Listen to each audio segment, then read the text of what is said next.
Hello guys, Benty Looney here. As I continue talking about the history of my videos, I think it's time to talk about the main element of them, the characters. Let's start with the main star, Benty Looney. The idea of Benty Looney is basically a cartoon character who was unable to get a job for an animated series, so he just sits at home and watches things to review them. Personality-wise, he's wacky and over the top like a lot of classic cartoon characters, and he shares my opinions with the things he reviews. So, he's pretty much an exaggerated version of me.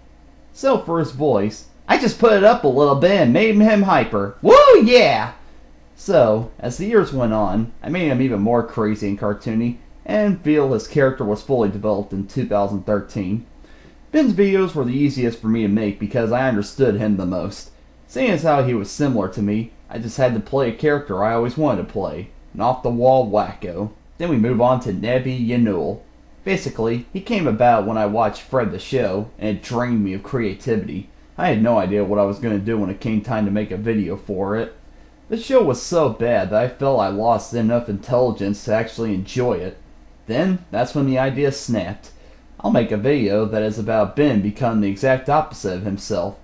I base his personality off of my cousin, who I don't agree with on anything, as well as the immature students who I went to school with.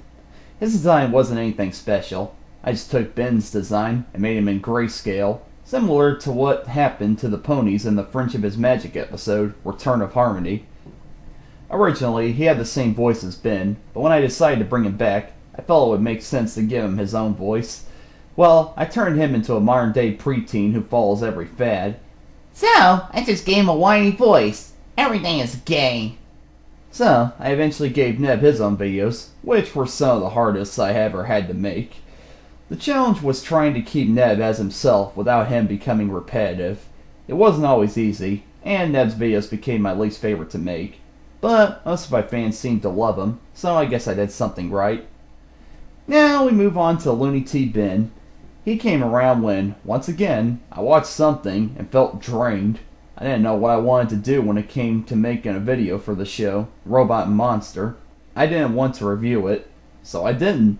I gave the reviewing duties to a new character, Looney T Ben.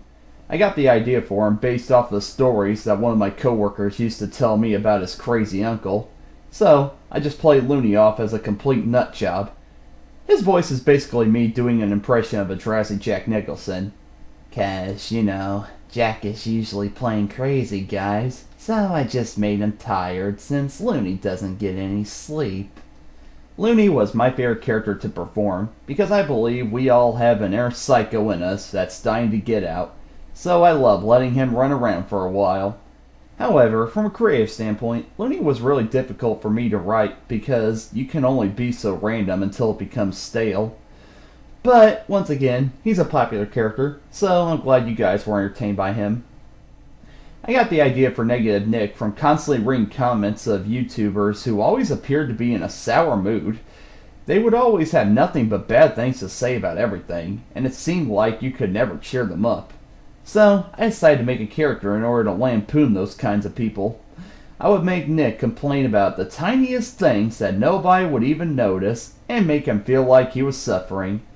His voice isn't much. I just make it soft and teary. Nick was really easy because I didn't have to write for him every week, so it was great for me to use ideas that just came to me rather than just forcing them. Sir Lord Charles Humperdink IV came to me from also reading comments from people who tried to act mature by saying that anyone who watches cartoons is immature, but they end up becoming immature themselves. So, I created a character who comes off as respectable, but he ends up being an immature kid on the inside. His voice is me doing a stereotypical Cockney British accent, quite right. He also was another character that was easy for me since I didn't use him that much, and I did my best to make his life seem as boring as possible. There was a look at what inspired my characters and how they evolved over time. While I didn't always enjoy using them, I see them as the perfect ways to try out my creativity. I got to see what worked and what didn't work, and I'll use those lessons as great reminders for my future animation career. I've been Benty Looney. See you later. No one knows what it's like to be the bad man, to be the sad man. behind the blue eyes. No one knows what it's like